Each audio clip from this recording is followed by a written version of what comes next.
Hello everyone, hope you all are doing fine.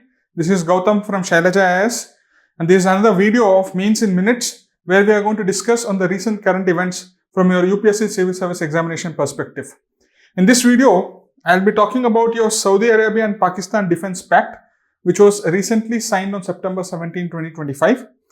Though India is not directly a part of this agreement or pact, it certainly has implications on the neighborhood as well as on your India.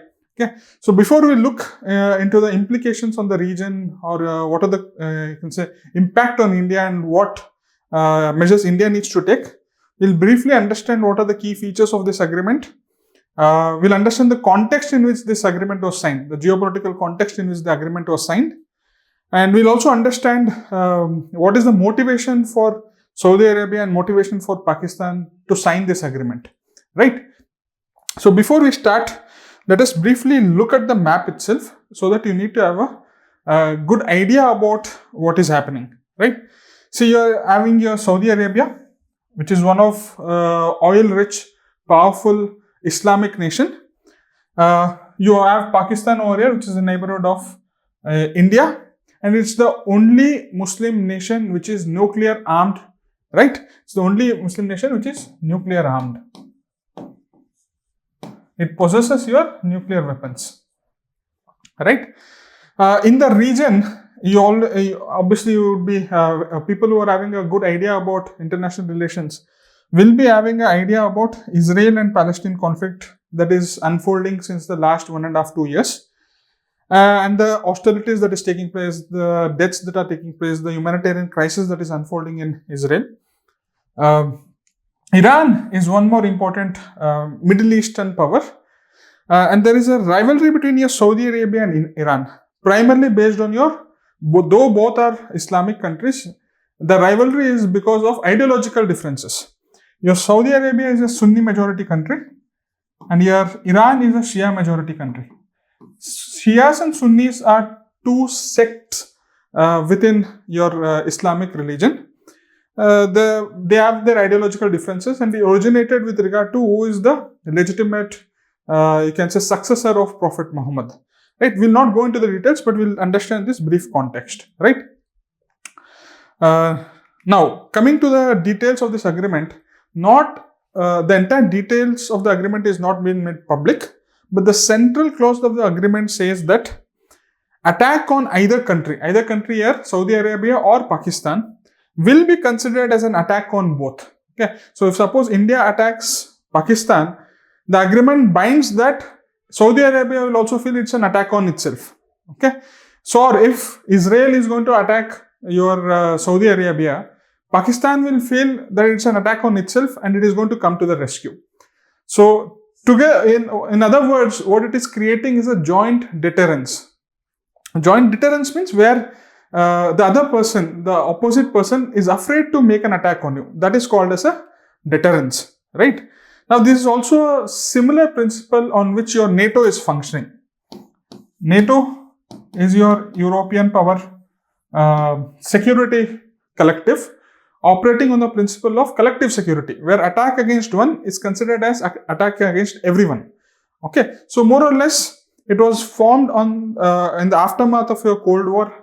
In the aftermath of your World War II, during Cold War era, primarily because of bloc politics, right? The similar sort of a principle where attack against either country will be considered as an attack against both of it, okay? Now, even though there is ambiguity with regard to the nuclear umbrella security cover that the Pakistan is going to provide to Saudi Arabia, the Pakistan Defense Minister has openly stated that, yes, Pakistan will be providing nuclear security for your Saudi Arabia in case of any attacks. So it will be sending its nuclear weapons or sharing its nuclear weapons for Saudi Arabia. Okay, so this is a recent statement. We have to see how this is going to evolve in the coming days when this agreement is going to be made public.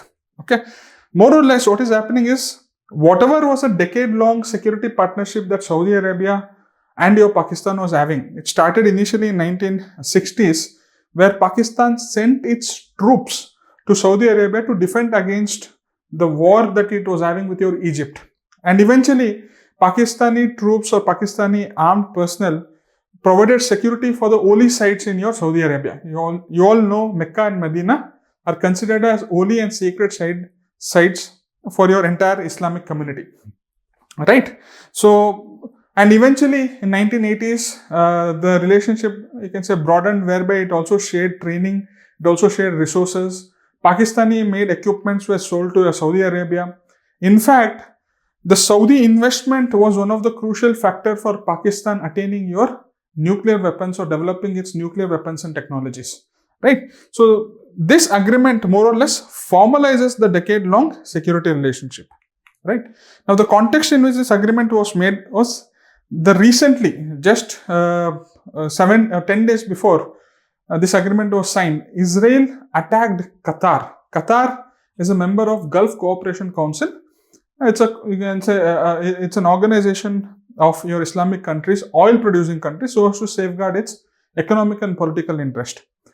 And even though US is having its largest military base in West Asia in Qatar, the response of US was muted. US did not come to the rescue of Qatar. US said that it was having prior information that Israel is going to attack Qatar, but it did not stop Israel from attacking Qatar. Okay, so in this context, the Gulf countries, which were earlier dependent on US so as to provide security, started to, you can say, decline, started to erode their trust on the US itself, right? Started to reduce their trust on the US itself.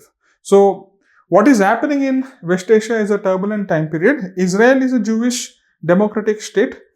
It is sitting amongst your, you can say, Arab world or your Muslim world, right? And that conflict is considered as the mother of all conflicts in your international relations. And US was earlier considered as a security provider or some sort of a balancing power in your West Asia, trying to maintain your order. But slowly, US is trying to shift or withdraw its presence in the Middle East. That is leaving behind the countries like UAE, Qatar, to look for alternative security arrangements. All right. Regional instability, as I told, Israel is having a war with your Gaza. Your Yemen is having a war with your Saudi Arabia. Right. So it is in this context this agreement was signed, and obviously you can say decade-old rivalry between Saudi Arabia and Iran is continuing. Iran is on the verge of developing your nuclear weapons.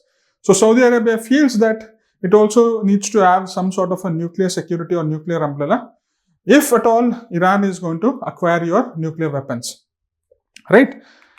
Now, what is the motivation for each of these countries? As I told you, first and foremost, since it is having a rivalry with your Iran, it is going to create deterrence, or it is going to cement its position among your Middle East, Arab world with regard to, you can say, protecting its interests. Right, it provides psychological assurance and deterrent message to rivals, particularly your Iran. That's the first and foremost thing. Second important thing is that it is going to diversify your security partnership. Earlier, it was solely reliant or largely reliant on US, but now it is having a backing of your Pakistan, which is a nuclear country, right? And it is going to get a greater depth with regard to military equipments or military partnerships, right? So this is the primary motivation for Saudi Arabia in order to sign this agreement. The context in which it is signed, the geopolitical situation in which it is located, it became necessity for Saudi Arabia to, you can say, sign this agreement. For Pakistan, by signing this agreement, it is enhancing its own geopolitical image, okay, as a key pan-Islamic security provider. Okay, so Saudi Arabia is considered as one of the powerful, you can say, Middle Eastern power. In that context, if Pakistan is providing security power to Saudi Arabia, its own standing in the Muslim world is going to enhance. Second important thing, because there is reciprocity involved, Saudi Arabia is going to provide its money or provide its investment for your ailing Pakistan economy. Okay, so Pakistan economy is not doing well because of unemployment, because of lack of growth, and in this context, any sort of a financial support is going to help revive its economic growth. Right now, whatever the funding it is going to get, it's not only going to use for your economic purposes or welfare or growth purposes.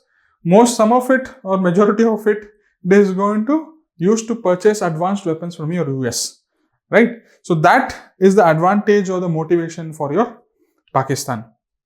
Now, now the implications of this is that there is going to be a shift in your regional power dynamics. It is going to be a shift in regional power dynamics, primarily because your West Asian security and your South Asian security. South Asia involves your Indian subcontinent and your Pakistan. West Asia involves your Iran, Iraq, Saudi Arabia, UAE, your Israel, Jordan, right? So now both these securities are going to be interdependent because now Pakistan has become or is entered into a defense pact with your Saudi Arabia. Second is there is going to be a risk of entanglement. Okay, unnecessarily Pakistan is going to get involved in the politics of West Asia, and similarly Saudi Arabia is going to get unnecessarily involved with your Pakistan politics. Pakistan always feels that its primary enemy or its entire fulcrum of your foreign policy and military policy is anti-India. Okay, and India has a very good relationship with Saudi Arabia because of your trade and energy supplies. Okay, the trade between India and Saudi Arabia is around $43 billion. $11 billion India is exporting, and around $32 billion India is importing primarily oil from your Saudi Arabia. Right? So when it is having a cordial relationship, it is going to unnecessarily complicate it by entangling it with your Pakistan security system.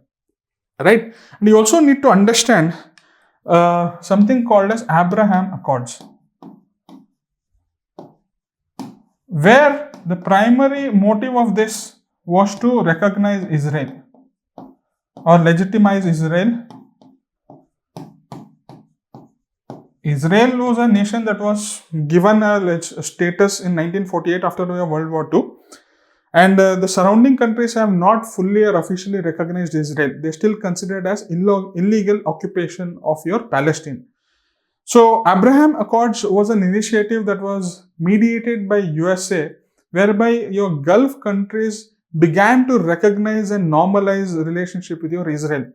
Saudi Arabia was on the verge of joining this accord or signing this accord, but in mid-2023, there was an attack by Gaza on Israeli, and after that the war has started and is still continuing. So that, as you can say, put brakes on the full culmination of your Abraham Accords, whereby if Israel is recognized by the Gulf states, eventually in the longer term, peace is going to settle.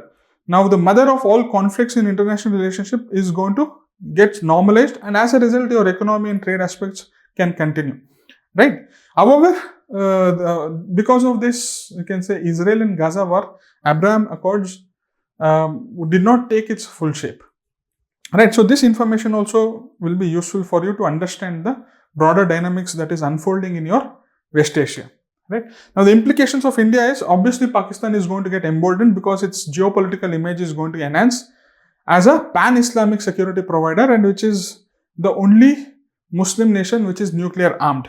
Second, whatever deterrence that India was having, see, in conventional war, India always has an upper hand with regard to Pakistan. That was clearly proven during your Operation Sindoor, where within 4 days Pakistan was brought to its knees, and they called for a ceasefire and peace. Okay, so in this context, our own punitive deterrence measures can get somewhat impacted because of, you can say, this particular agreement, where Saudi Arabia is now getting entangled into your South Asian security matrix. Okay. Now there are also concerns with regard to military modernization by Pakistan, because Pakistan is going to use the funds or financial funds from your Saudi Arabia to buy advanced weapons from your US. Right. Indirectly, Pakistan and China are considered as all-weather friends. Okay? So indirectly, China is going to increase its influence in your West Asian politics, right? Which is not in the interest of India. Okay? And more importantly, one of the economic projects that India envisaged a couple of years back is called as India, Middle East, Europe Economic Corridor, whereby it is trying to connect India with your Middle East like UAE, Saudi Arabia, further to Turkey, and further into your Western Europe. It's a connectivity economic corridor, ports, railways, infrastructure projects, flow of goods and flow of investment. Now this is going to get somewhat impacted is the anticipation, right? So these are all some of the implications on India itself. And also, the balancing diplomatic maneuvering part is going to get tougher because Saudi Arabia is now going to get involved in your South Asian security matrix. Okay. Now, what should be the way forward for India? What should India be cautious about? It has to monitor the implementation. And by the way, the stance of India with regard to this is it is in a wait and watch mode, and it has also acknowledged that it was aware about the negotiations that was happening before this agreement was finally announced. So it did not come out as out of the blue or surprise thing. Your Indian diplomats have told that they were aware about this, and they conveyed to the Saudi Arabia that India's interest needs to be protected. Okay, so we'll have to wait and see how it is going to unfold in the coming days.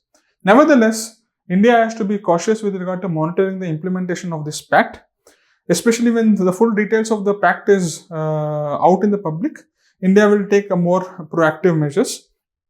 All right, it has to strengthen its, you can say, security partnership with other countries, not just restrict itself with USA, maybe with Russia, maybe with Iran, Israel, right?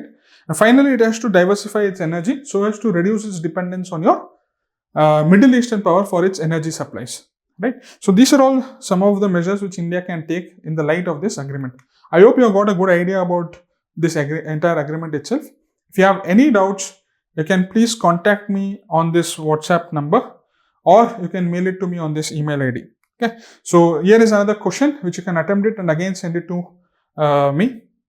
They are primarily asking about the implications of this agreement on India's strategic autonomy. Okay, so whatever you have discussed on the implications part, you can write it in a point format or a para format, and you can send your answer to me on this WhatsApp to me on this number or email to this email ID. Okay, so thank you and all the very best.